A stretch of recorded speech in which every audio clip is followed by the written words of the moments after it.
Welcome to the Sisters of the Shire podcast. This is Ashley. And I'm Abby.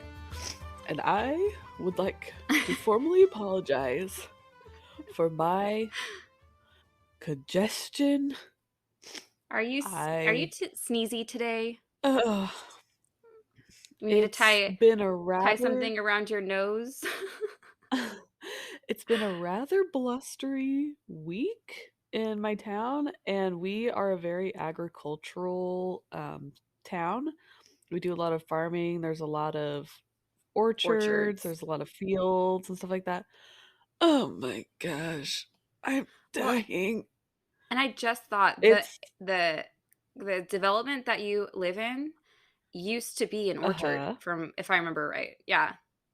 Oh yeah. And my son and I are very allergic to the trees that were in that orchard.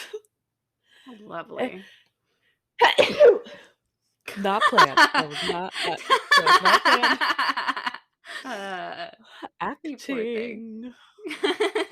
No, we lived in a hazelnut orchard, and hazelnuts, I guess, like some people are so allergic to the pollen. And my poor son is like, oh, I just feel so bad for him. When he gets allergy attacks, which is like every day, the worst one that he had recently was we walked through, because we like to go on family walks, like through the farm fields that are next to our house.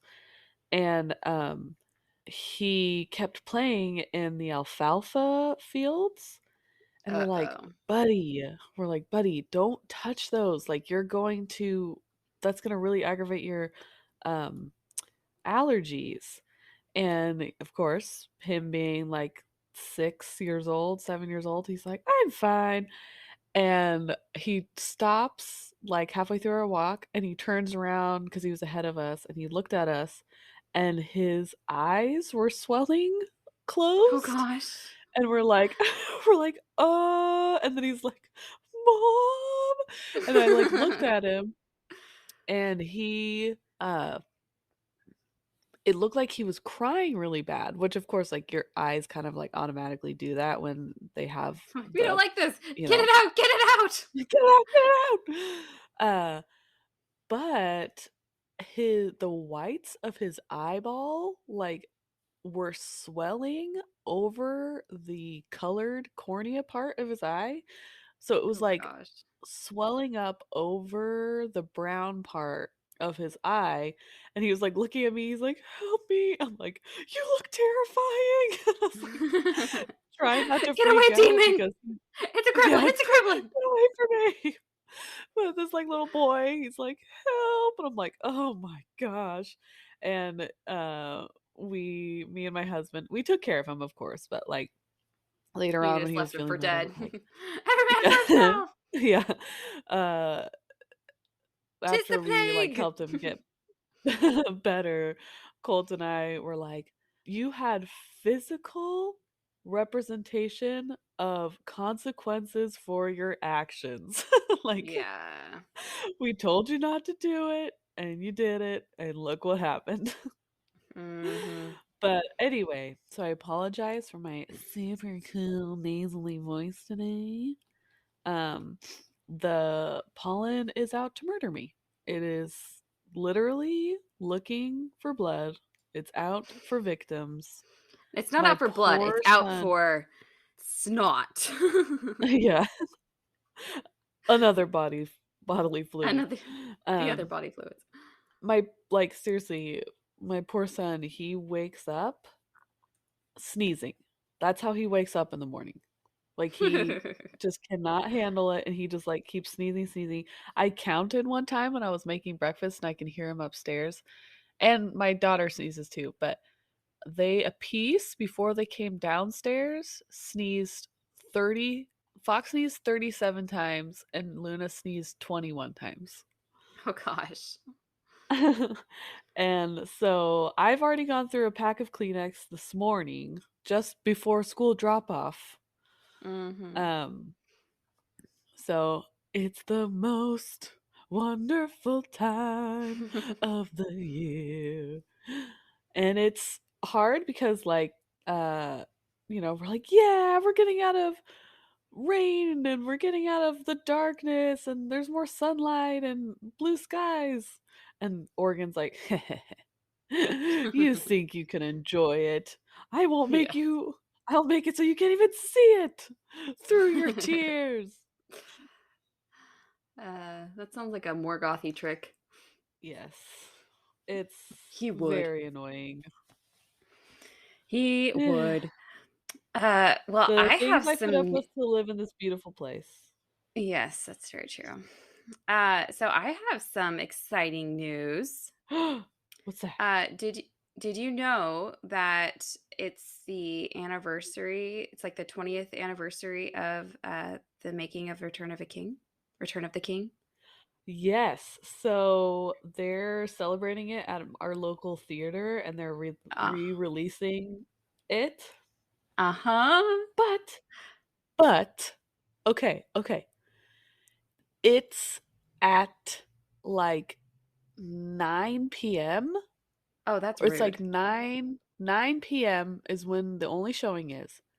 And it's the 4.5 Yep. uh hour version. I'm like, why? Why would you start it? It's the 20th anniversary. You got to think of the people who are enjoying this. They're not We're old young. now. Like, they're old now. They don't want to be out until like 2 in the morning. Oh my Yep. gosh. Well, So, so our local theater is doing one too, and luckily, the I haven't actually even been to this theater yet since I moved here, but there's like a theater like right down the road from us, and Peyton's gonna go with me because he loves me. Ours is at oh, 7 p.m., so not quite as bad as 9, but it will still be a late night for me. yes. But so Lizzie and I have been watching. It's so funny how the mind of a 5-year-old works. She calls them.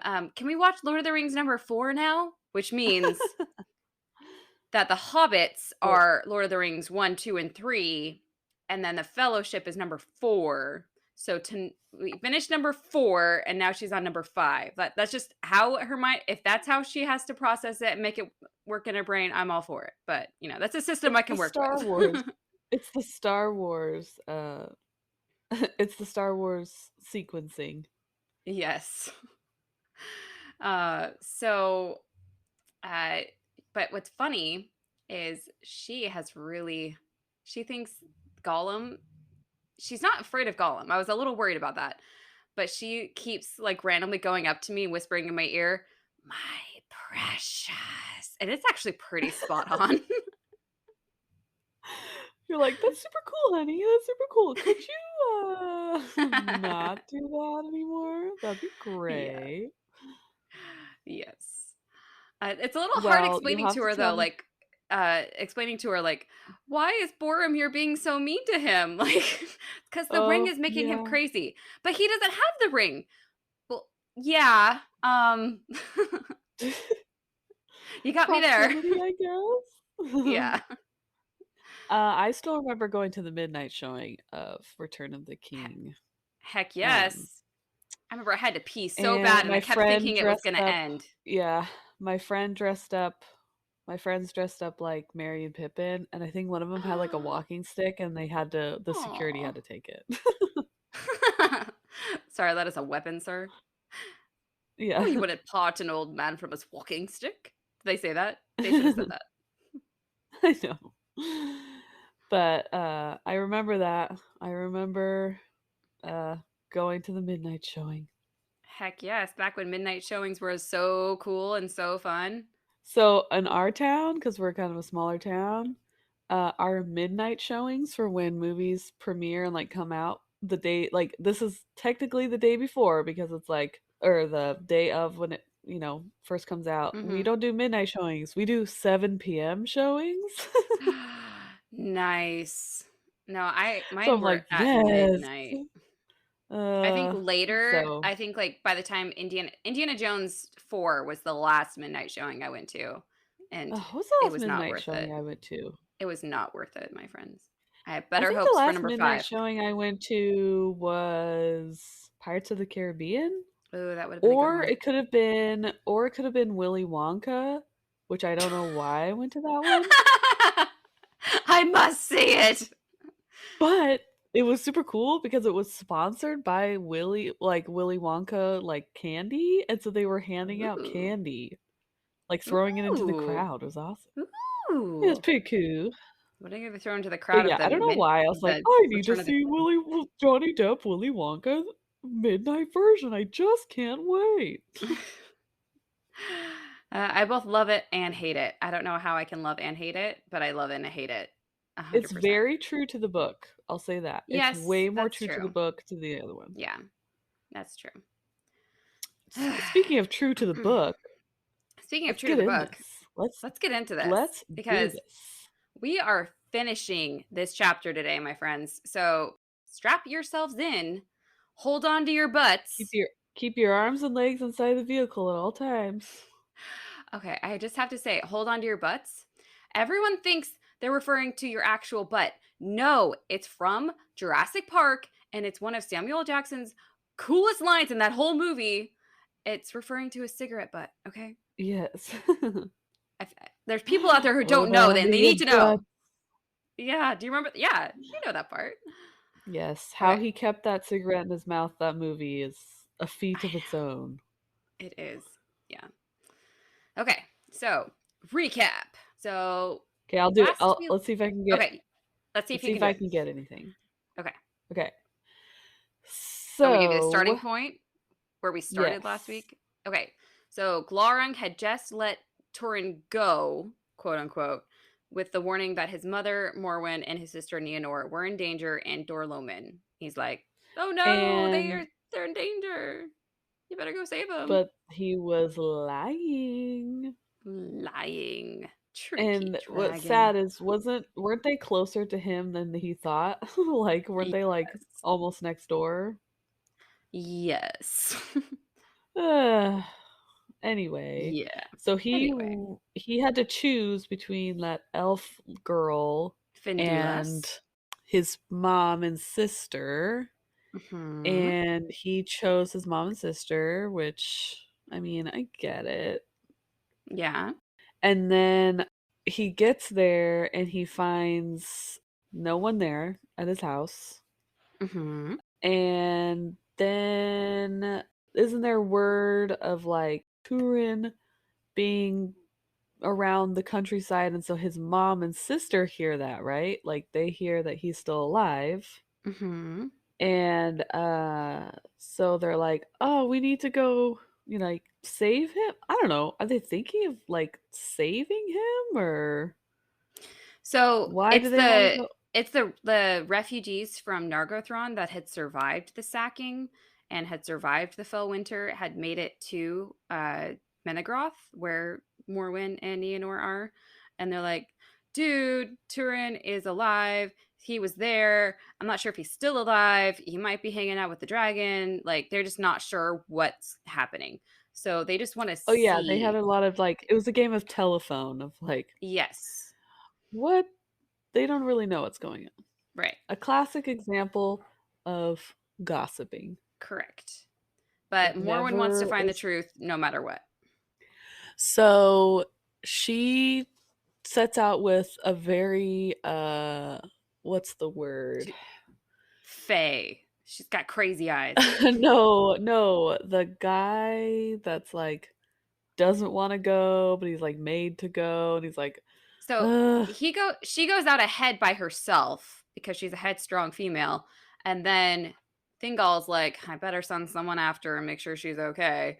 And so he reluctant. sends, That's the word I'm yeah, reluctant. thinking of. He sends a reluctant Moblung uh, to Blah go blah. help her with a few other elves in like a company. Uh-huh. Nienor decides to disguise herself to somehow go along, show her mom that she's like willing to go in harm's way or something, and then that's gonna get her mom back to Menegroth. I don't know. I don't get you, See, Nienor. mom, I can be dangerous too. Yeah, Let me go. but Um, when they catch up to Morwen, she's like, "Well, I'm still not giving up. Nienor, you go home." She's like, "You go home," and they're like, "No, you go home." And Moblong's like, "Ladies, ladies." Yeah. Please. They Let's haven't all invented go home. Tylenol And they're like, yet. "No." They haven't invented Tylenol yet. Please, ladies, help me out here. uh, and then they all go to Nargothrond to find out what happened to Turin. And then they get ambushed, right? Mm-hmm. And Because Glaurung loves him a dramatic entrance. the mom, sneak attack. Yeah. The mom dies, right? She just Am I right? so when the dragon sneak attacks everyone, it scares the horses and they bolt. So she just is sent off who knows where. She's not dead. We just don't she's missing. Okay. Nienor gets And thrown from her horse, but she's not hurt. So she goes back to where everyone was, in the beginning to like find everyone. okay. But she meets the dragon, Yes. correct? Correct. Glaurung's there She waiting for her. meets, yes. So, uh, she He meets the dragon, and for mm-hmm. some reason, he has a power to like paralyze her and make her blind and um She can't amnesia She can't see, and hear, talk, or remember anything, not even her own name. what the what a scary power. Like Yeah. Memory wipe. what a Oh my gosh, what freaky if you used that on yeah. Morgoth? Oh. This whole book would be different. Yeah. He's like, I'm in power now. I'm the captain now. It's me. But it doesn't last forever. So she's like not what's the word? Like doomed Yeah, it's not forever. permanent. She's just No. kind of wandering aimlessly and she's like freaked Yeah. out because she's basically like a baby out in the middle of this Yes. scary forest by herself. And then Moblung finds And her. yes, Mablong. Moblung. And he finds her and they take her, they like kind of guide her back. But what makes her freak out and run away again? She's like, So they're heading back to Doriath, to Minigroth, and as they get close to Million's magic girdle, somehow the magic gives Nienor the ability to just like calm her down enough that she can sleep. And all the uh-huh, other uh-huh. elves and Moblung are tired too, so they all go to sleep. And this is when they are Okay. ambushed by a pack of orcs. Of course. So Nienor wakes up and she actually has her sight and hearing back. So the first thing she hears is an orc attack, screaming orcs doing those crazy sounds that they do. I'm not gonna even gonna try. So she freaks out and she sprints into the Very woods. helpful to the therapy, like Yes. not really I'm never yeah. sleeping again. But And as she's it's running so into she the runs woods away. and somehow all of her clothes fall off, Maybe they get ripped off. We'll say they got ripped off. we'll say they get Or ripped maybe off. she was in that like have you seen those movies where like someone Paradoxical like a undressing. no, like a psych patient, how they're Oh, like yeah. in a manic like Yeah, and they just like for some reason maybe. they're need to disrobe. Yeah. So Moblung and his crew managed to kill the orcs. So Nienor's not in any danger, but she's still running and they can't find her. It reminds me of that meme. I don't know if you I don't know. I might be alone on this one, but it's like a TikTok noise, TikTok sound where it's a guy and it's just like this lady's like running away and he's like, "Why are you running? Why are you running? Why are you running away?" So I can see Moblong saying that, like, "Why are you running? Where are you going? Yeah. Come on! I just got you here." So they can't find her. They go back to King Thingol, tell him what happened and then immediately go back out to keep looking. And Nienor, in the meantime, is just run, and then she just falls onto the ground exhausted and falls asleep. Okay. Then Because she's she a wakes up in the toddler, basically. because she's a toddler, yeah. So she wakes up, her sight and hearing are still back, but memory's still gone. So she starts wandering through the forest, like, and starts seeing things as if for the first time because her memory was gone. Like, ooh, pretty leaf, ooh, pretty rock. And she just goes through her day like that. And then all of a sudden, her first thunderstorm comes, and she is understandably terrified. Um, I mean, thunderstorms are scary, even when you know what they are. But so Yes, she they are. freaks out, throws herself down on the first soft thing she sees, covers her ears with her hands, and just lays there cowering in the pouring rain. Oh.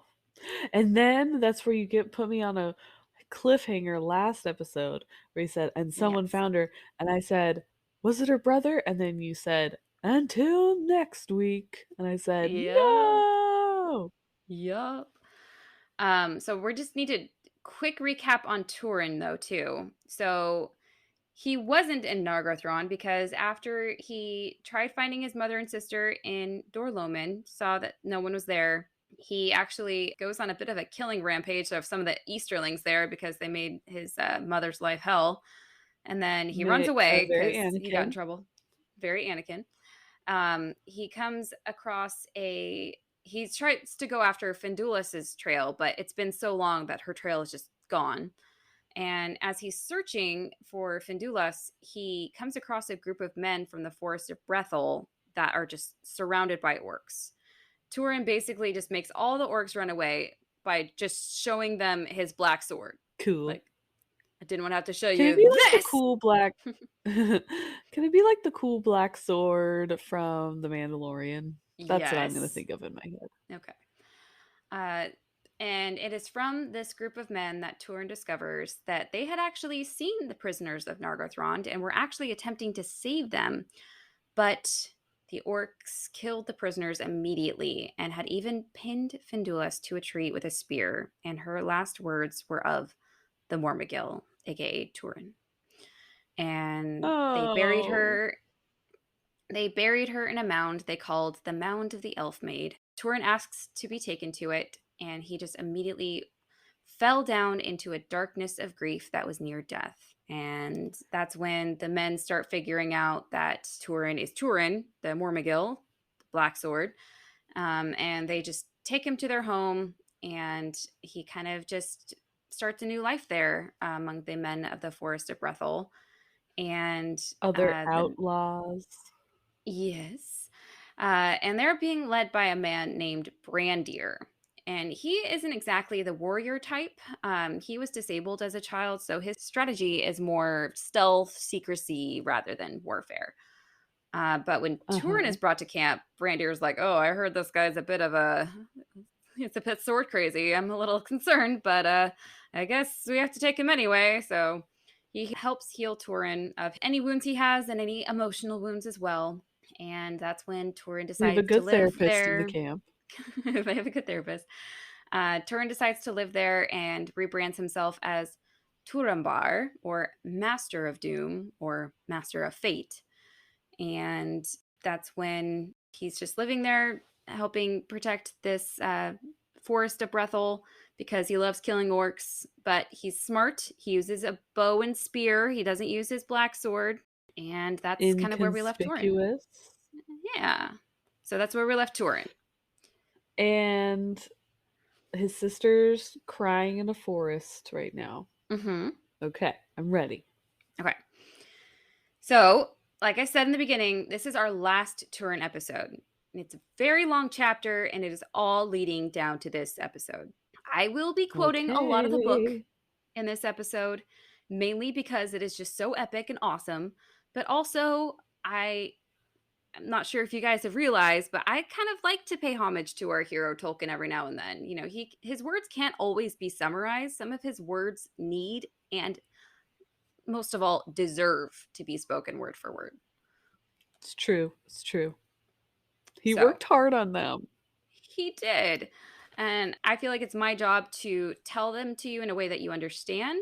But there's some, quotes that he has that are just so good. They're easy to understand. And if there's You anything can't that's summarizing them won't do them any justice. exactly. So we're going to start off this week with our man Turin. He and some of his friends of the men of Brethel are wandering the woods in the middle of a thunderstorm because they'd heard that Cool. orcs were in the area. And of course, we know Turin can't help himself when it comes to killing orcs. Just can't Got to get help that blood. myself. So, as they are wandering, all of a sudden there is a flash of lightning, and Turin sees something that must have just chilled him to the bone. Okay. He sees what looks like a dead girl, and she is just lying there on a Oh. mound of dirt. But this mound of dirt is actually the mound of the elf maid. This Oh. is the same mound where Findulas was buried. And so Turin is seeing a dead girl on the top of this mound where Findulas is buried, and it must have just freaked him out. And it says that it caused Turin to be, quote, stricken to the heart. Yeah. I And I mean, mean, it doesn't I'd say be they look the same, creeped but out. as far as I can tell from the artwork and everything, they both have like blonde hair. They're both pale. Like, it must have been like, what? Like, Yeah. Creepy. creepy. Spooky. So, the first soft place that Nienor collapsed on in her terror of the thunderstorm was the grave mound of Findulas. I mean, what are the odds? So Yeah. she must have started she must have started moving or something because they decide to help her up. Torin puts his cloak around her. Remember, she is, as far as we know, still naked. And then they take her to a nearby lodge to take care of her. And as soon as Nienor looks at Torin, she is just filled with comfort. She just calms down and is filled with comfort. So, Quote, has she not seen him since she was a baby? she's never met him. Oh. Quote, for its just wait. Quote, Okay. for it seemed to her that she had found at last something that she had sought in her darkness, and she would not be parted from him. Aw. So She remember before imprinted on him like a duck. yes. Because remember before she got hypnotized or whatever we are calling it from Glaurung, she was searching for Turin. That was their goal, is to find Turin. But So how could somewhere she in her find him? She doesn't even know what he looks like. right. So somehow in her subconscious, she's like, "Oh, I found it. I don't know what I found, but this is what I was looking for. I don't know what I was looking for, but I found it, you know?" That's And cute. That's yeah, cute. but like you said, I feel like she did kind of imprint on him because she just immediately sticks to him. She Yeah. associates him with comfort and with, kindness, and she just wants to keep that with her. So Yes. as they start to kind of feed her, warm her up, Turin starts asking her, like, what's your name? Who's your family? How did you become to be naked in the middle of a thunderstorm on the grave mound of a dead elf maiden? How did that happen? Quote, then she became troubled as a child that perceives that something is demanded but cannot understand it what may be, and she wept. Oh, Poor thing. She's just like, it's like when dude, I don't even know my own. I don't even know my own yeah, name. I've obviously been going through a bit of a rough patch. Maybe just back off a bit on the questions, okay? yeah. It's like that Chris Farley movie where um what is it? Almost Heroes, where he's teaching him how to do the alphabet, and he's like, "No more for today. Do you want my brain to explode?" I haven't seen that movie in so long. It's such a good one, though. Okay, so then Turin says to her, quote, do not be troubled, the tale shall wait, but I will give you a name, and I will call you Niniel, Tear Maiden.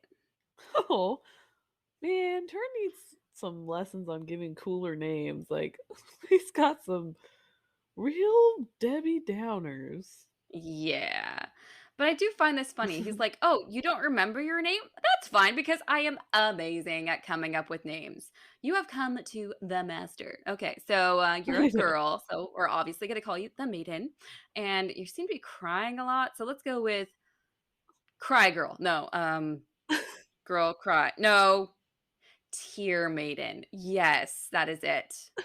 It's like in movies when the person's trying to come up with a fake name when people ask them what their name is, and then they look around and they're like, uh, and then they just My name's name themselves whatever they lamp see table. first. Yeah. So That's what it is. Nienor, who is now Niniel, shakes her head at the name, but actually does say the name out loud. And this is the first thing she has said since she was in her darkness. Oh. So What? they take her back to the main camp of the men of the Forest of Brethel. And the women take care of her because, of course, she got a fever from being out in the rain with no clothes on like a crazy person. And these women Uh-huh. also help her speak again, but they have to teach her, quote, as to an infant. Oh. Like, ball. Can you say ball? It's like those signing baby sign language videos. Yeah. Happy. We are happy. Sorry, I've watched a lot of Please, can you say please? those. Can you say traumatized? So, Brandir, remember, he's the leader of the men of the Forest of Brethel. He kind of helps out too. He helps heal her because he's a man of healing. He also helps to teach her how to speak again. But remember, she can't remember anything of her past. And she actually can't even remember her time with Moblung either afterwards. The first thing she remembers is Turin finding her in the woods. So has never met her, Mm-hmm. and she's never met him, and the only Mm-hmm. person that knows the both of them is lost somewhere Mm-hmm. in the forest. Mm-hmm. Oh, wait, just you wait. Okay. All So, right. over the time that Brandier has, helped heal her sickness, helped her speak again, of course, he fell in love with her. Oh, no. She's a But, sad little girl, though. She has too much trauma. yeah, but, oh, just you wait. It seems that no girl can resist troubled Turin because, quote, all her heart was given to Turinbar. Remember, that was his other name. We're kind of good at switch back and forth between Turin and Turinbar. All right. But man, how many love triangles can Turin get himself in? This one's off limits, Turin. This one's off limits. But this actually was a good time for the men of the Forest of Brethel. It seems that Turin's efforts in clearing out the orcs had worked. They had a time of peace. And it seemed in this time when Turin wasn't able to go off and kill orcs that, he was at home and he had the time to get to know Niniel. And, quote, his heart turned to Niniel. Are they half siblings or full They are siblings? full siblings. They are brother and sister, Okay. but neither of them knows that. So Nienor was born after Turin left. They had never met, and she doesn't remember anything of her past. So they have no way of even connecting the dots that they are related. Do they not look alike at all? Doesn't say. Ugh. Cool. Hey, yeah. So they don't know that they are related. They have no way of knowing. And keep that in mind Uh-huh. because Turin asks her to marry him. No. Now, despite the fact I that don't want that. Nienor did love Turin and did want to marry him, she didn't agree right away. It seems like Brandier did encourage her to slow things down. He had a feeling that something was not quite right. Maybe he was like, it's so weird how good they look together. Like, they even look kind of like each other. Isn't that so funny? Wouldn't it be so funny if they were related? Yeah. Yikes. Yikes. So you would think he Sweet was trying home Alabama. to you would think he was trying to slow things down because he wanted Nienor for himself, but quote, he sought to restrain her rather for her sake than his own or rivalry or with Turambar. And he So revealed to her he that had like good intentions. yes. And he revealed to her that Turambar was Turin, son of Hurin, and though she knew not the name, a shadow fell upon her mind. Something's not adding up here. Something Yeah. doesn't feel right. hmm So time goes on until it has been 3 years since the sack of Nargothrond. I don't know why they use that as the time frame because we have no idea how long Turin was looking for his mom and sister. We have no idea how long he was living in the forest with the men. We don't know when Nienor came to them. Like that's a horrible time frame, but that's all they gave us. So 3 years Okay. since the sack of Nargothrond. That's all we know. But either All way, right. apparently it has been the right amount of time that Turin decides to ask Nienor to marry him again. But he this time he basically says, "Marry me or I will go back into the wild to find orcs to kill because I've really been missing that." Oh my gosh. Like, I'm really bored. I I guess gotta we could get get this. married or that could be fun Yeah. or I could go back into the wild and kill the orcs. I'm pretty bored. I gotta have Yeah. something to do. And this time she says yes. Quote, No. Niniel took him with joy, and they were wedded at the midsummer, and the woodmen of Brethel made a great feast. Oh no. hmm Like, you really want to be Oh happy no. for them. Like, they both have had miserable lives. Like, they just want to be happy, but they're Uh-huh. still brother and sister. Like, 100%. Not half sisters, not step sisters. They are blood brother and sister. Uh-huh. Oh my gosh. So, meanwhile, while all of this incest has been going on, Ooh. Glaurung, he's gotten a little bored in his new horde in Nargothrond. Things are a little quiet, so he decides to, spice things up a little bit. And he wants to send some orcs to the nearby forest of Brethel just to stir up some trouble and make his life a bit more exciting. So is he like in charge? I'm Yes, guessing. I didn't know that he could actually give orders. Apparently, he can. Oh. I mean, who's gonna fight him, right? Who's gonna say, Right, exactly. no, Yeah. I'm not gonna do what you told me to do. Giant dragon that can freeze people for some reason. hmm So orcs are coming to the Forest of Brethel. What's Turin gonna do? He's actually gonna stay home. He had made a uh, promise to Niniel slash Ninior that he would only fight the orcs if their homes, specifically if their homes were being attacked, like close by. wait, did he name her a name that's super close to her original name? Yes, he did. Coincidence? Cool, cool. But unfortunately, the men of the Forest of Brethel, there's not a lot of them. They were kind of hit pretty hard by Morgoth because they're pretty far up north. So anytime Morgoth was heading south, they just were hit first. So they can't hold off the orc attacks. Now, Okay. there is a man among the Forest of Brethel men, and his name is Dorlas. He was actually one of the first men to meet Turin in the forest and had showed him where Findulis was buried. So they've known each other for a while. And Dorlas Okay. has just been fighting on the front lines, and he just cannot believe Turin. He's like, how come you are not fighting for your people? You took our people for yours. We accepted as you as one of our own, and now you just leave them to be slaughtered. You won't even defend them.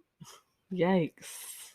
Yikes! And Guilt. Turin's like, "Oh heck no!" And so he immediately grabs his black sword, Girthing, gathers a company of men, and quote, "They defeated the orcs utterly. It was no prob. Took care of that problem. Done and done." So this should be a happy moment, right? Check that off the Right? list today. The orcs are no Yes. longer attacking the men of the forest of Brethel. Their homes are safe. This is a yay moment, right? Yes. Right? Yes. No! Yes.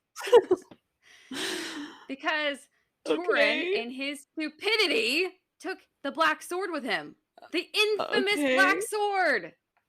Now word has gotten back to Glaurung that the black sword is in the forest of Brethel. Glaurung knows where Oh, Turin is. good one, Turin. Yeah, he couldn't have just stuck with Real his old nice. tactic of the bow and spear. So, Aw, Glaurung, man. You had to go knowing ruin where it for Turin is, everyone. right? Quote, and he pondered what he heard, devising new evil. Ooh. Glaurung's plotting. He pulls out a little planner, little day planner. He's like, when can I fit this in? So busy. Dinner with Between myself? I jazzercise. can't Yes. cancel that again. uh, he is kind of a Grinch. I could totally see that. Okay, anyways. But guess what? It's Jazzercise. everything's going to be okay because guess what? We have some exciting news in the Forest of Brethel. It's dragon free zone. No, the Forest of Brethel is gonna get a bit larger. Someone's Oh. expecting. Oh, please no. Uh-huh. Please. Nienor is pregnant. Yay! Oh gosh. Yes.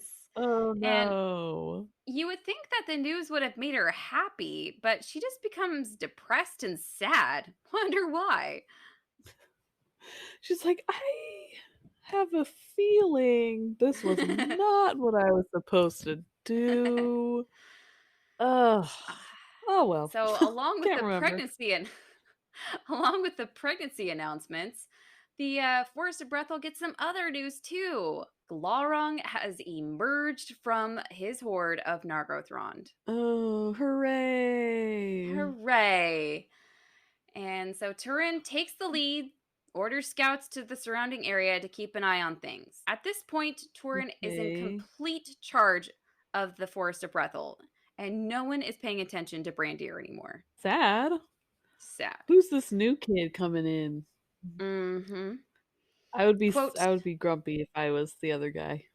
just you wait. Brandier. Qu- Quote, as it drew near to summer, Glaurung came to the borders of Brethel, and then there was great fear among the woodfolk, for it was now plain that the great worm would assail them and ravage their land, and not pass by, returning to Angband as they had hoped. So they were all hoping, like, maybe he's just going back to Angband. Maybe that's why he left.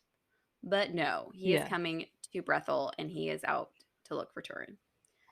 So they call him the Great Worm. Is it because Mm-hmm. in like older versions, and I think even in Game of Thrones, um, some dragons don't have any limbs. Like they have like just wings, and they're basically like a flying snake kind of situation. Kind of. No? So I've seen a lot of different artwork for Glaurung lately, and I posted quite a few. And the one that I'm thinking he looks more like, and that's why they call him the Great Worm, is it looks similar to that of like I think it's Thailand dragons, where they're just really long. He doesn't look like Smaug. Oh, He looks more like Sisu from like Raya and the Last Dragon. I can see that. I can Yeah. see that. It And was it's Morgoth's debated first whether try. It was his first right. go at it. Maybe he didn't Yeah. make it the right way. Yeah. And I'm not 100% sure if he even had wings. I would feel like you'd have to have wings if you were to travel like Right. fast. I But don't know. I've seen him with and without wings in the artwork. So Maybe that's one of his powers. He can choose if he has wings or not. he's like Stitch and he just like sucks him in. Yeah. Uh, so Uh, now, okay. so now these wood folk go to Turin and they're just like, what do we do? This dragon's coming. What do we do? He's gonna take all of our stuff and burn it all. And he tells them, don't go against the dragon. Even with all of your force, you wouldn't be able to take him. He's a freaking dragon. Yeah. Quote, for only by cunning and good fortune could they defeat him. He offered, therefore, himself to seek the dragon on the borders of the land, and bade the rest of the people to remain, but to prepare for flight. For if Glaurung had the victory, he would come first to the woodmen's homes to destroy them, and they could not hope to withstand him. But if they then scattered far and wide, then many might escape, for Glaurung would not take up his dwelling in Brethel and would return to Nargothrond. So Sound logic he's that, just gonna he's just gonna go by himself? yes, you want something That done seems right, you smart. got to do it yourself. That seems smart. That seems logical. Yeah. So Turin asks, but he does ask for volunteers. Like, is anyone willing to go with me? Who's with me? Yeah. And the Have you seen the second, I think it's the second King Kong movie, I think? Like the big Peter Jackson King Kong movie. The second one. Have you seen it? there's a second one. There's a second one. Anyway, I think it's the second one. There's a scene where John C. Riley, I think it's King Kong. Anyway, John C. Riley, like, there's a bunch of like men who volunteer, like boys, like younger men to volunteer to like go on this expedition. And he's like, you seem like a fine group of boys. You shouldn't have come here. We're gonna die out here. Like, he's like really happy about it. He's like really like funny about it. He's like, you seem so nice. We're gonna die. Like, it's sorry guys. I'm sorry you came out here. Yeah, that's uh So I feel well, like that's as he's what the volunteers are feeling like right now. Like, you would you think want us to go so. defeat a dragon? Mhm. Uh but only one person volunteers. Who's going to volunteer? Okay, let me guess. Is it the it starts with a B. The The that leader, guy. Brandir? The guy that was the head. Huh? Brandir? Yeah, Brandier. The guy that was the head and he's like, I'm gonna show everyone that I'm still worthy of being their leader. That's what I think. Well, he This Turin guy would, isn't worth nothing. but remember he can't fight. He's disabled. Maybe he has a stout heart. Maybe uh he really wanted to. Dorlas is the only one that volunteers because he was the frontline guy and he is willing to die for his people. But Wow. then What a guy. Dorlas, man, he throws out some sick burns here. Quote, therefore, Dorlas upbraided or scorned the people and spoke scorn of Brandir, who could not play the part of the heir of the house of Haleth. And Brandir was shamed before his people and was bitter at heart. Oh, So Dorlas is just like, why? yeah, sticking it to him like, well, we would have our leader go, but he can't. Like just totally just shaming him, embarrassing him. And What Brandir, a jerk. yeah, Brandir's not too happy about that. I mean, who would be? But Yeah. to kind of make up for it, his kinsman, Brandir's kinsman, by the name of Hunthor, volunteers to go in his stead. Does that guy get die? Because I feel like he should. Hunthor? The mean one. We'll have to find out. Okay. So He better. Turin says goodbye to Nienor/Nienor, and at this goodbye, she is just filled with fear and foreboding. She just knows that something Well, is going to go wrong. if my husband, not Was brother, but going. if my husband got me pregnant and I just told him about it, and then he's like, okay, cool, I'm gonna go fight a dragon. Probably not gonna survive. It is a dragon. Good luck on being a single mom now. I'll see you later. Maybe Yeah, not. Who knows? I'd be mad. exactly. Well, you'd be mad. She's just sad because she is the Tear Maiden. So Turin sets off with Dorless and I Hunthor gotta say to though, find Glaurung. what an epic emo couple to have Oh yeah, Turin the most emo names, and then his wife is the Tear Maiden. I mean, Uh-huh. come on. Uh-huh. So the three of them set off, and Nienor just can't sit there and wait. She just can't take it.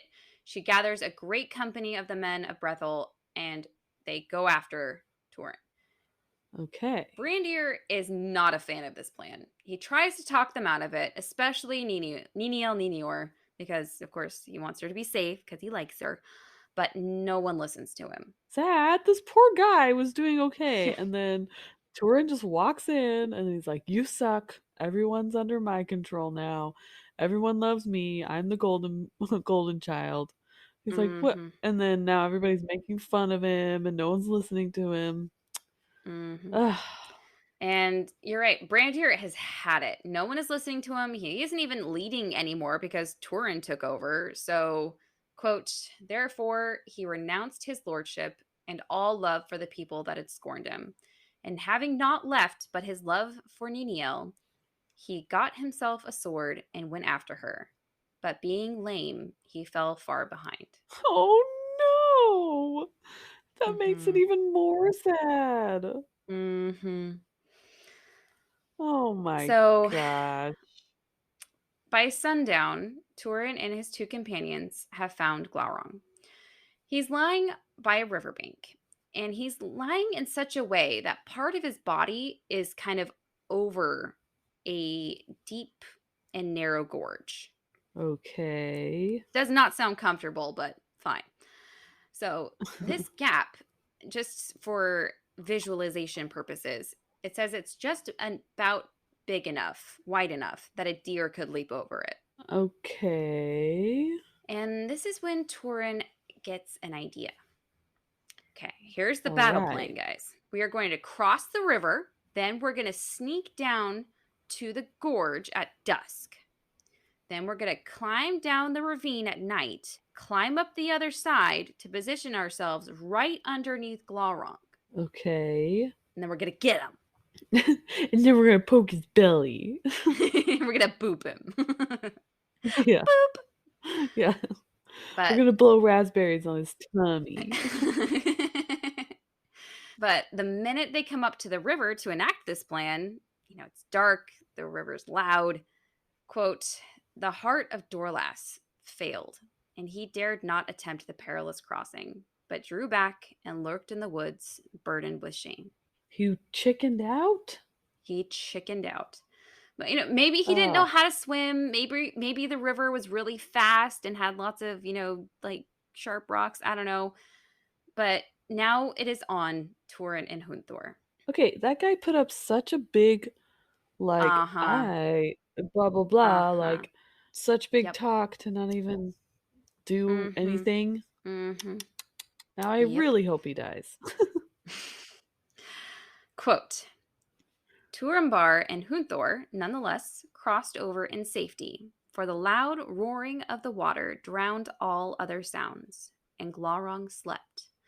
But ere the middle night, the dragon roused, and with a great noise and blast, cast his forward part across the chasm and began to draw his bulk after. So he's starting to cross over this chasm. Turambar and Hunthor were well nigh overcome by the heat and the stench as they sought in haste for a way to come up at Glaurung. And Hunthor was slain by a great stone that was dislodged from on high by the passage of the dragon, and smote him on the head and cast him into the river. Oh So he no. ended of the house of Haleth, not the least valiant. So the what? So, yeah. I'm like, I'll do the quotes, but I'll also explain. So, they're starting to go down the ravine to come up the other side to get Glaurung in the belly. But in the Uh-huh. middle of the Uh-huh. night, as they're doing that, Glaurung is starting to cross over, bring more of his body because it's a long body. Remember, he's more worm like than Smaug like.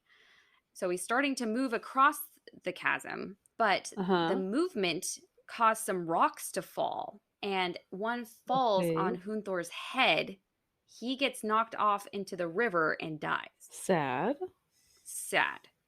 But I do find it interesting that Turambar and Hunthor are below him, and they can feel the heat from Glaurung. And this makes me wonder, like, do dragons just radiate heat even when they aren't breathing fire? Are they just like always Maybe. hot? Then I'm like, maybe my Maybe. husband turns into a dragon when he sleeps because my husband gets Yes. so hot at Explains night. a lot. He's like a were Explains a dragon. lot. I've seen in like multiple different movies where like a dragon that's like taking in a breath to like breathe out is you can see like the glowing fire in its Right. chest. So Mm-hmm. maybe it's like that. Maybe it's like Yeah. really hot Yeah. with just his own body heat. Yeah. So R.I.P. He's just a hot Hunthor. dragon. He's just a hot dragon. R.I.P. Hunthor. You lived a courageous life in the 3 seconds we knew you. Oh, he So really put now, it all out there. yeah. Now it's all on Turin. Quote, then Turambar summoned all his will and courage and climbed the cliff alone and came beneath the dragon. Then he drew Gurthang, and with all the might of his arm and of his hate, he thrust it into the soft belly of the worm, even up to the hilts. But when Glaurung felt his death pang, he screamed, and in his dreadful throe, he heaved up his bulk and hurled himself across the chasm, and there lay lashing and coiling in his agony. And he set all in a blaze about him, and beat all to ruin, until at last his fires died, and he lay still. He did it. I was gonna say, I always thought that dragons had like impenetrable body scales or whatever. Like when I think of like Smaug and they had to get it right in a special spot to actually kill him. I don't So know. I still think that could be accurate. But remember, this is Morgoth's first draft, so maybe he's not as Yeah. impenetrable. He's But like, okay, okay, also, noted. They can't have soft tummies anymore. We gotta give them some hard scales. mhm. But also, Noted. First if, draft. but also think, first of all, Girthing is a really cool sword. It's really special. Mm. So that could be a Maybe it factor. is like the black, what do they Black call those Arrow. in the Black Arrow? Yeah. So special sword. And plus, if, let's say, Bard had been able to be underneath and literally choose where to stab, he could have stabbed like in between the scales, kind of a thing. It's usually when they're trying to shoot from a distance that, it bounces off. True, true. So Okay, that's my okay. thought. I'll believe it. I'll believe it. Yeah.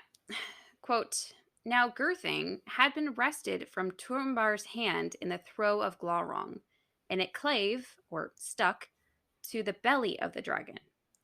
Turambar therefore crossed the Okay. water once more, desiring to recover his sword, and to look upon his foe. And he found him stretched at his length and rolled up upon one side, and the hilts of Girthing stood in his belly. Then Turambar seized the hilts and set his foot upon the belly, and cried in mockery of the dragon and his words at Nargothrond. Hail, worm of Morgoth, well met again. Die now, and the darkness have thee. This is Turin, son of Hurin, avenged. Epic. Epic. And then, Turin lived happily ever after. The end of story. The end. Right? Of course. Right? Yay. Yay! No! Quote, then he Okay. wrenched quote, then he wrenched out the sword, but a spout of black blood followed it and fell on his hand, and the venom burned it. And thereupon Glaurung opened his eyes and looked upon Turambar with Um, such malice that it smote him as a blow. And by the stroke and the anguish of the venom, he fell into a dark swoon and lay as one dead, and his sword was beneath him. I wish I could give a glare scary enough that it would be like a blow. Like, I feel like some moms have that. I'm still working on mine. yes. I actually did that to Colt the other day. Like, he asked me some question which was, let's just say, Dumb. mm, not dumb, but it was like, "Are you serious?" kinda thing. And I didn't say anything, and I just, like, looked at him, and he goes, "I'm gonna go do the dishes." Like, he just kind of, like, backed away, and he's like, "I'm gonna go do something that will be helpful in the house." And then I hear from Mhm. the other room, he's like, "That that glare, it it got me straight to my soul." I'm like, "Yeah, that's what I felt." Beware the Um, glare. it's like, Chili in Glaurung Yes, when she, I was like, thinking that too. turns and does her face like I love that So face. Very real mom psych, face. fooled you again, Turin. Take that. It's like, in The Hobbit when Thorin stabs that guy and he's, like, under the ice, and then it's like, "Psych! Yes, You thought he was psych. dead, but he's not." Yep. Quote, the screams of Tolkien Glaurung likes to do rang. that, I guess. Yeah. Quote, the screams of Glaurung rang. Oh my gosh, I just thought of something. Huh. So I'm always thinking, where does Tolkien get the idea for this? Where does Tolkien get the idea for this? Yeah. Tolkien was freaking in like the worst battle of World War One. I think it's called the Battle of the Somme. Wonder how often that happened where people pretended to be dead. Yes. Scary. Scary. Okay, sorry. Traumatizing. And he's like, and I am going to share that trauma with the world. All Yeah. Love right, sorry. Tolkien. All right. Quote, the screams of Glaurung rang in the woods and came to the people that waited and saw afar the ruin and burning that the dragon made. They deemed that he had triumphed and was destroying those that assailed him. And Niniel sat and shuddered beside the falling water. And at the voice of Glaurung, her darkness crept upon her again, so that she could not stir from that place of her own will. Again? That far away? Mm-hmm. It's like PTSD, Dang. man. Like just even the like sound of it. Yeah, I can see So that. Nienor, and the company that she brought with her, they're nearby, but they didn't go right to the dragon. They're just kind of by the river, Okay. and they're just seeing what had happened and hearing what had Okay. happened. And All this is right. when Nienor is just inconsolable by the river, just in a fit of like PTSD shock. And this is when Brandier finally catches up to Okay. them. He is, quote, limping wearily. Like he had limped all the way there. Oh, man. And when he heard the dragon, he thought for sure that Torin was dead. And he saw it as an opportunity. Now I can get Nienor away and we can escape the dragon together. And, now that Torin's out of the picture, she's going to need someone to take care of her. I volunteer. I guess I'll do it. I volunteer as tribute. Yeah. So Brandier goes up to her and basically says, like, hey, we should go. Here, just let me help you. And while she might be a little dazed, she does follow him, and together they go off into the forest. But none of the others from Brethel that had come with, Nienor saw them leave together. She just had Okay. disappeared.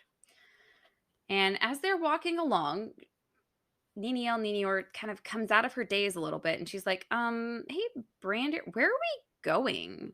And Brandier's like, I don't really have an exact destination in mind, just mainly getting as far away from the dragon as possible. That's the main goal. Good plan. Good plan. Good plan. But then she kind of snaps out of it, and she tells Brandier, quote, the black sword was my beloved and my husband. To seek him only do I go. What else could you think? It's like, dang it. Yeah. Yeah, Brander, why don't you think of that? Like, why shouldn't we be going after Turin? He's like, oh, yeah. So, Uh, so Nienor just runs ahead of him, which I can't imagine was that difficult because Brandier can only limp along. So she just runs past him, keeps running, And all of a sudden, in the moonlight, she sees ahead the mound of the elf maiden.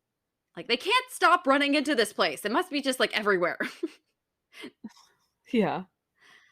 And the sight of it brings her back to her PTSD again. And she just is filled with fear. Quote, Oh then with a no. cry, she turned away, casting off her cloak, and fled southward along the river, and her white raiment shone in the moon. She likes to Take off her clothes when she's not upset? Yep. have clothes when she is sad.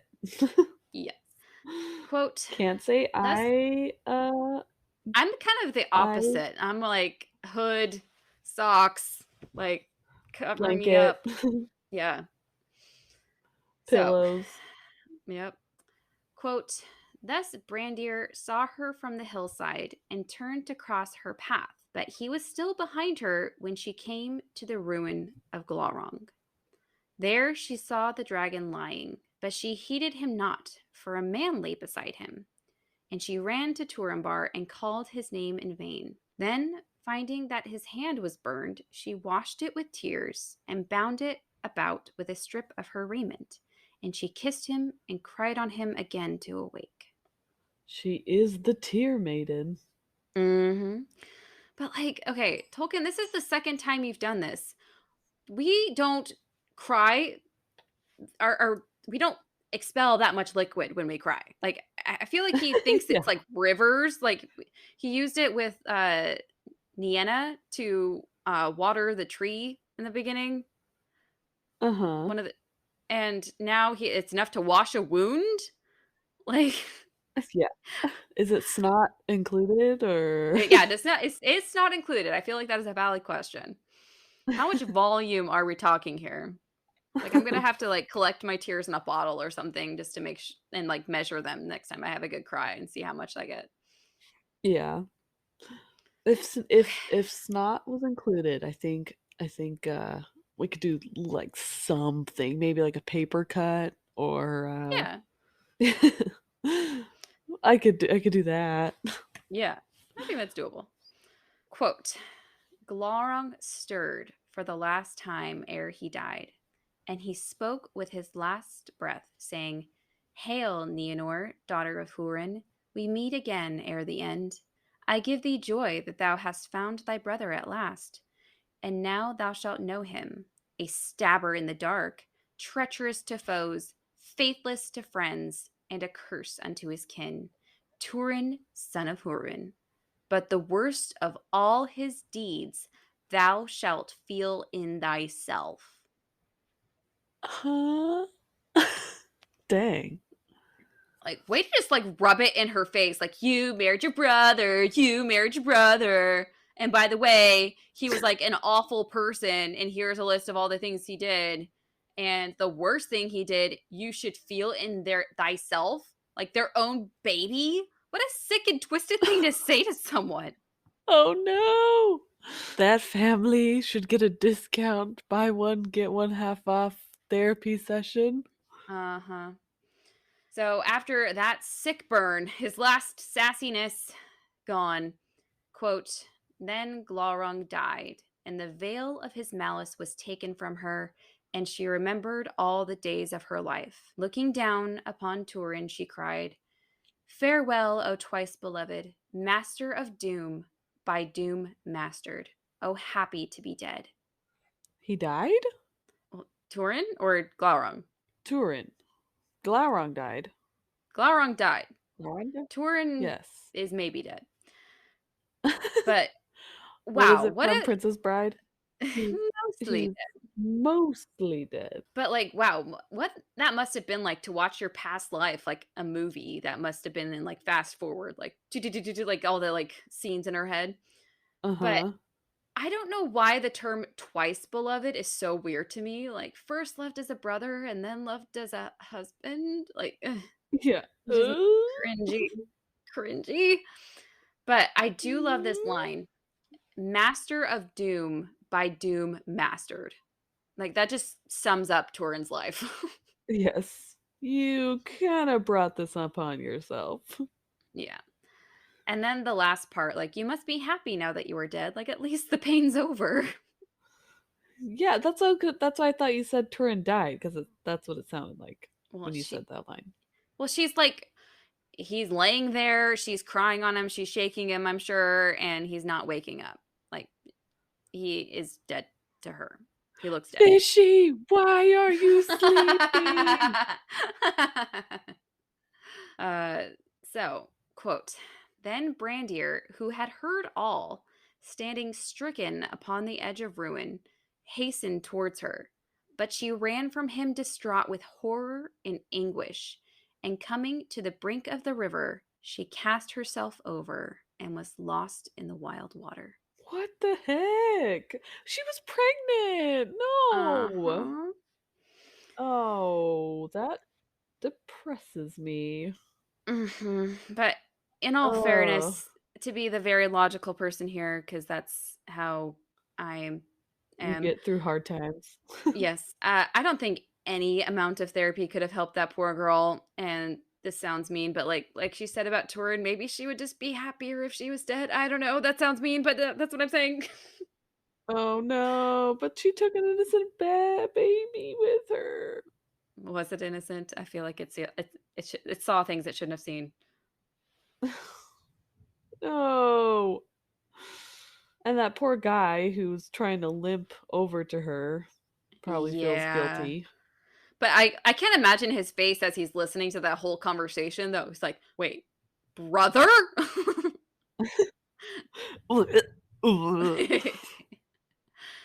Quote, "Then Brandier came and looked down and turned away in horror.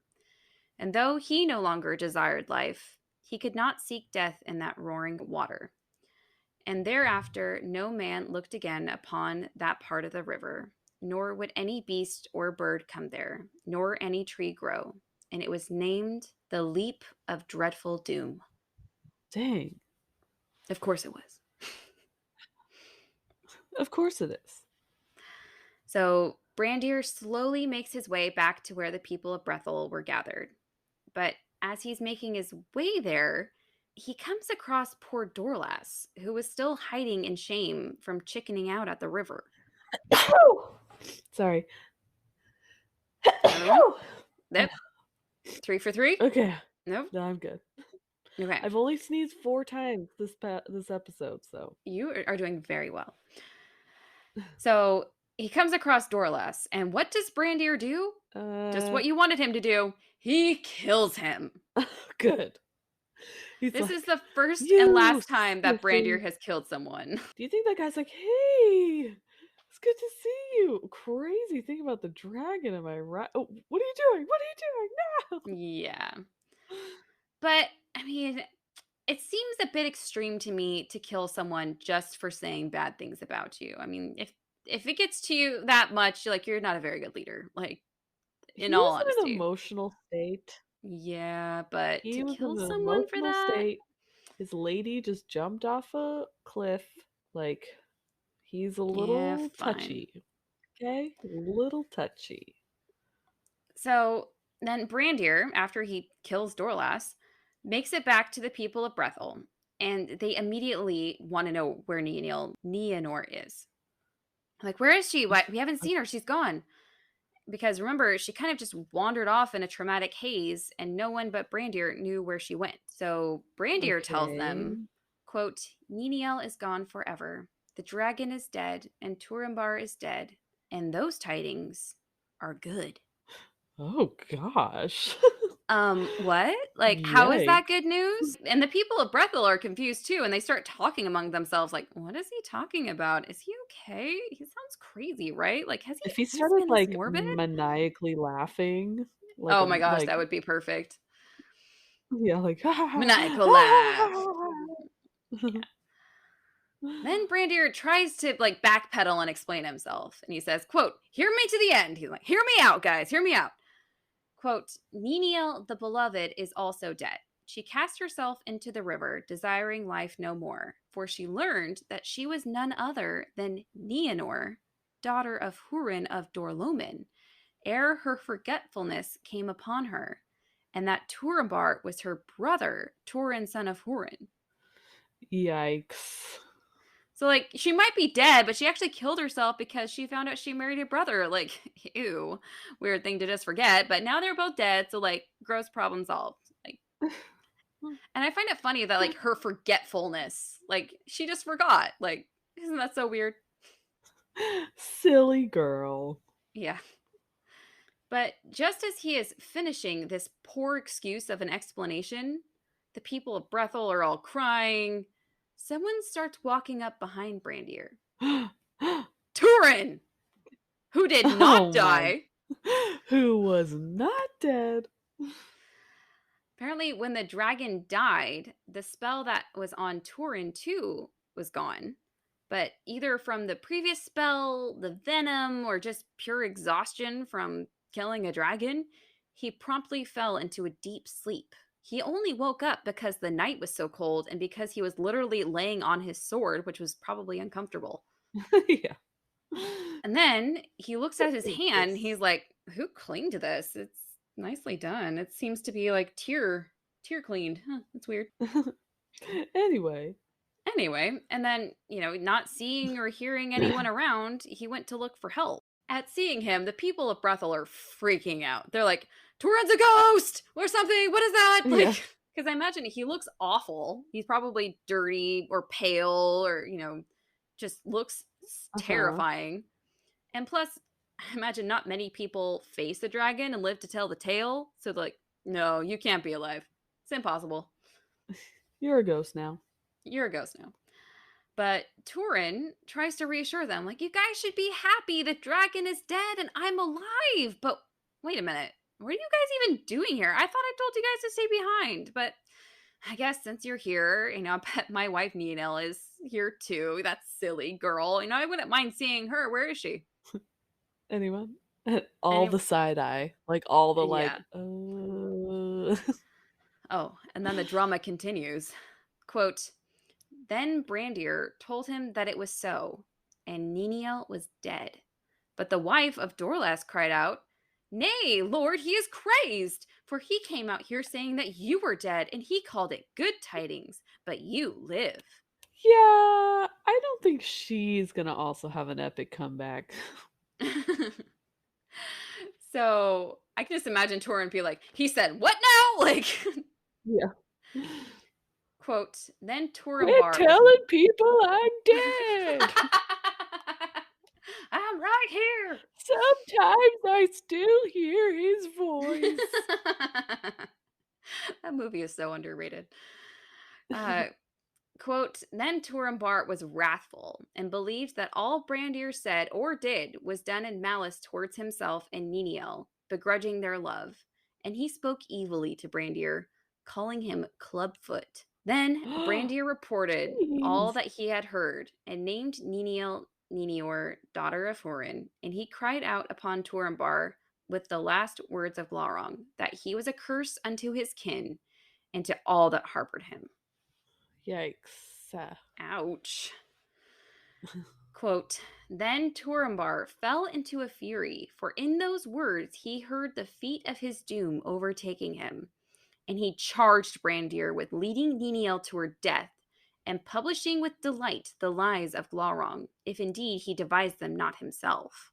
So they're So he's like, just like you having an sent epic. her up to the cliff's edge on purpose to her death. You're just saying that we're related. You're saying that Glaurung said these things, but I think you just made them up yourself. You just want to get back You at club foot. you clubfoot. Like, that would be actually pretty smart if it wasn't the actual truth. Yeah. But also Quote, sad. but also sad. Quote, "Then he cursed Brandir and slew him, and he fled from the people into the woods. But after a What while, his the? madness left him, and he came to the mound of the elf maiden again, and there sat and pondered all his deeds. And he cried upon Findulis to bring him counsel, for he knew not whether he would do now more ill to go to Doriath to seek his kin, or to forsake them forever and seek death in battle." Oh. So he's basically like, "Findulas, what do I do? Do I go and find my family? But I seem to." I curse everything I touch. Like, not Kind doing too of hot. destined for some sadness for the rest of his life. Yeah, and I don't know why it keeps circling back to Findulis. Like, I feel like there's some kind of symbolism here that an English teacher out there would like to point out, but I just don't quite understand it. Okay. So, while Turin is sitting there at the grave mound of Findulis, questioning all of his life choices, who should arrive? That guy died. The other guy Mhm. died. She died. Yep. Who's left? Uh, she Moblung! also died. Moblong. Moblong. Moblung arrives with a company of elves. And you know what? Oh. They actually know each other from Doriath. So when Moblung sees him, he calls out to him. He's like, "Hey, Torin! Long time no see." And I'm very happy to see that you're alive because I heard that Glaurung was out of Nargothrond and that the Black Sword was you and that you were in Brethel. And I just wanted to make sure that he didn't like come get you because you guys have got like a thing going on. And I just came here to warn you and to help if needed. He's also like, But I'm also so tired. Please, can you just help me out, please? but Turin just responded, quote, "You come too late. The dragon is dead." And then Moblung and the other elves are like, "Whoa, no way! Like, good on you, Turin. You killed a dragon? That's impossible. I can't believe it. You were so awesome." And Turin's like, "Stop, stop. I'm just not in the mood for any praise. I just want to know where my mother and sister are." Uh-huh. Because I'd heard, remember, from this old friend of mine, Aaron, back in Dorloman, that they had gone to Doriath, but I don't know if they made it. I don't know where they are. And Mom Blong's like, "Er, well, see, Uh-huh.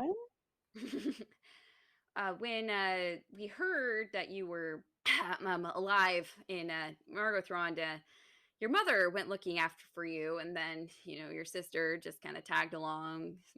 Headstrong girl, that one. And then she got kind of put under some kind of a spell and ran away into the woods. So I don't know what you're either of your mother or sister are. Cool, cool, cool. Quote, "Then at last Turin knew that doom had overtaken him, and that he had slain Brandir unjustly, so that the words of Glaurung were fulfilled in him. And he laughed as one fey." Remember, that's like out of his mind crazy, crying, "This is a He's bitter doing the jest maniacal indeed." laugh. Yes, this is a bitter jest indeed. But he bade Moblung go and return to Doriath with curses upon it. "And a curse too upon your errand," he cried. "This only was wanting. Now comes the night." Poor Moblong. He's like, I know. come on. Why? I'm I just just trying to wanted to do bring my this. job. So Turin's losing it. This is confirmation that it was his sister that he found, and she's dead now. Okay, I just jumped into my head. When Buzz Lightyear is stuck at Sid's house and he's with the sisters' dolls and he's like laughing. He's like, ha ha ha ha ha ha ha ha, and then Woody I like slaps am him. Mrs. Nesbit. And then Woody slaps him and he's like, I'm so sorry. I don't know what's come over me. That's what I think Yes. of when people laugh when they're like Yes. losing it. Yes.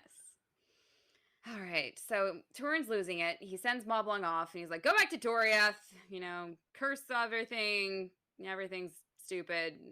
Why live? What's the point of life?" Quote, "Then he Cool, cool, fled from them cool. like the wind, and they were amazed, wondering what madness had seized him, and they followed after him.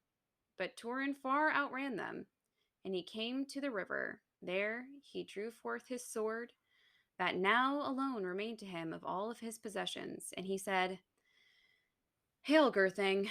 No lord or loyalty dost thou know, save the hand that wieldeth thee. From no blood wilt thou shrink. Wilt thou, therefore, take Turin Turambar? Wilt thou slay me swiftly?' What? He's gonna kill himself? And from the blade rang a cold voice in answer. Oh, I was just gonna say, and the sword talks back to him. And the sword talks back, says, "Yea, I will drink thy blood gladly, that so I may forget the blood of Beleg my master, and the blood of Brandir slain unjustly. I will slay thee swiftly." What? I'm sorry. If I was like losing it and then my sword talked to me, I'd be like, okay, I think I'm just gonna go take a nap actually. Like, Mm-hmm. I think that's what I need. Quote, "Then Turin set the hilts upon the ground, and cast himself upon the point of Girthing, and the black blade took his life. But Moblung and the elves came and looked upon the shape of Glaurung lying dead, and upon the body of Turin, and they grieved. And when the men of Brethel came thither, they learned the reasons of Turin's madness and death. They were aghast, and Moblung said bitterly, also, I have been meshed in the tomb of the children of Turin, and thus with my tidings I have slain one that I loved." Poor Moblung, he's blaming himself. Like, it's like, Oh, if I just the hadn't poor have guy. confirmed that. No, Turin was Yeah. off to, that was his fate from the beginning. So they took Turin off of Girthing and found that somehow he had broken the sword underneath him. And so they buried Yikes. Turin with the shards of Girthing in a high mound near where he died. Glaurung, they actually Okay. burned to ashes. Like, I Okay. really think they should have eaten him, Kind of but a that's taste just of his me. own medicine. Uh huh. Huh? I really think they should have eaten him, but that's just me. Quote, "And when all was done, the elves sang a lament for the children of Hurin, and a great grey stone was set upon the mound, and thereon was carven, Turum Turumbar, Bane of Glaurung, and beneath that, Nienor Niniel." Quote, "But she was not there, nor was it ever known whither the cold waters of the river had taken her." Ugh. Ugh. Yep. Well, And that's the end of Turin and the children of Hurin. could Tolkien give us one happy ending? Just No. one where No. the family bloodline is not cursed or, people are so depressed they're jumping off cliffs or anything No. Nope. happy? Nope. No happy. All right. Okay. All right. Super cool, I guess. Mm-hmm. Dang, that one was sad. There was like lots of unnecessary deaths and lots of mean insults for Misunderstandings. some reason. There's Yeah. lots of PTSD, and I'm sorry, Mm-hmm. I can't, as a mom, when someone takes a child's life because of Yeah. themselves, that makes me angry. That makes me not want to read the children of,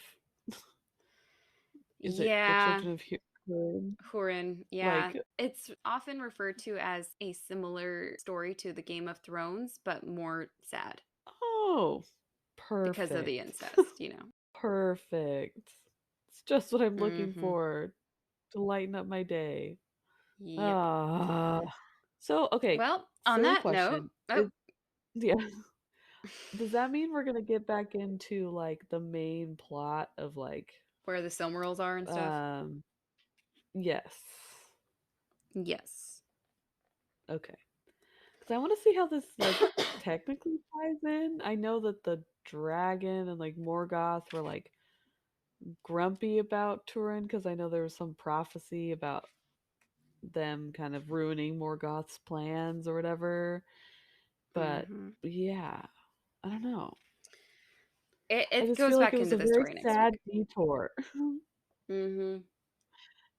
It was just a very depressing detour of sadness and Mm-hmm. sprinkle on some more sadness and Mm-hmm. Yep. Oh,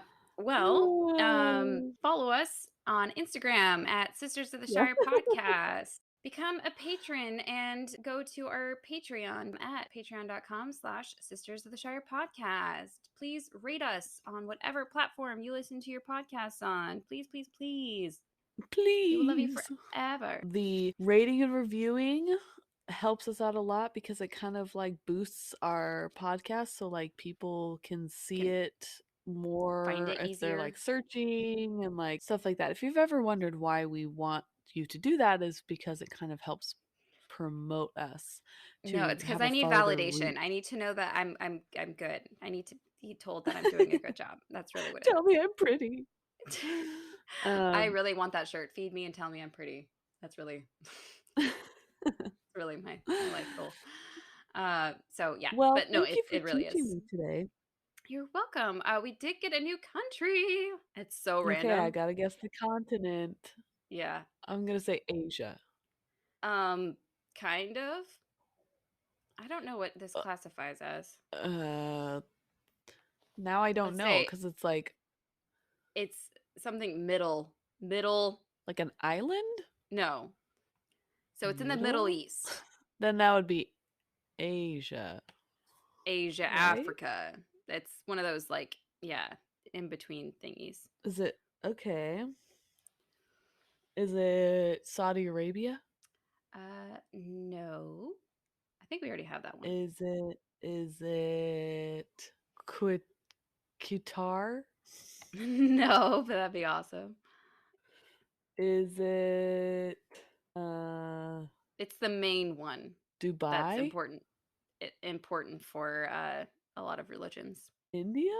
in the Middle East. Is uh 12 Israel? tribes of, yeah. There you go. uh Israel. let's Yep. see what let's see what continent that's technically on. It belongs to the Asian Okay. continent, but it's considered the Middle East region, but it's considered an Asian country. Okay. I thought so.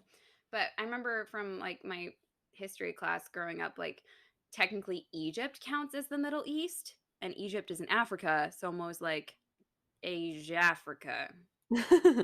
So I guess the crossroads of Europe, Asia, and Africa are technically the Middle East Yeah. region, but it's not a Mm-hmm. continent. Right. Man, Israel's Well, that's tiny. cool. Thanks. Thank you, Yeah, Israel Israel. Welcome to the and Sisters of the Shire podcast. We're happy to have yeah, you. we're so glad you're here. Like we said, if you want to subscribe to our Patreon, that would be amazing. We're coming up with some incentives for tiers, but we're kind of in the talks of maybe having like a shout out, kind of a small advertisement if you have like a small business or another podcast you do or just something like that that you want us to announce on our podcast. Abby What will is write a the word? rap for you if you don't have a business to talk about. A sweet ballad to your loved one.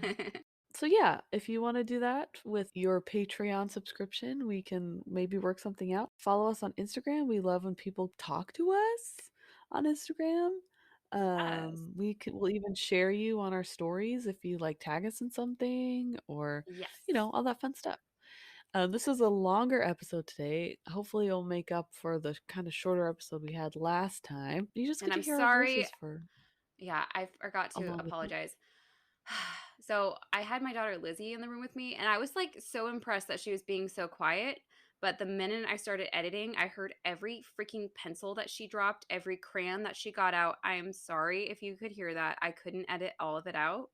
So I'm sorry.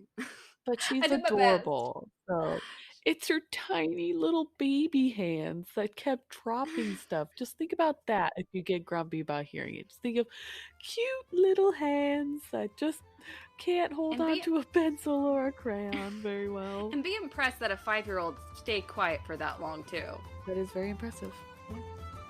Well, thank Until you next for week. joining us today, everyone. Yes, until Thank next you. week. I've been Ashley. And I'm Abby. And we'll see you next time. Bye. Bye.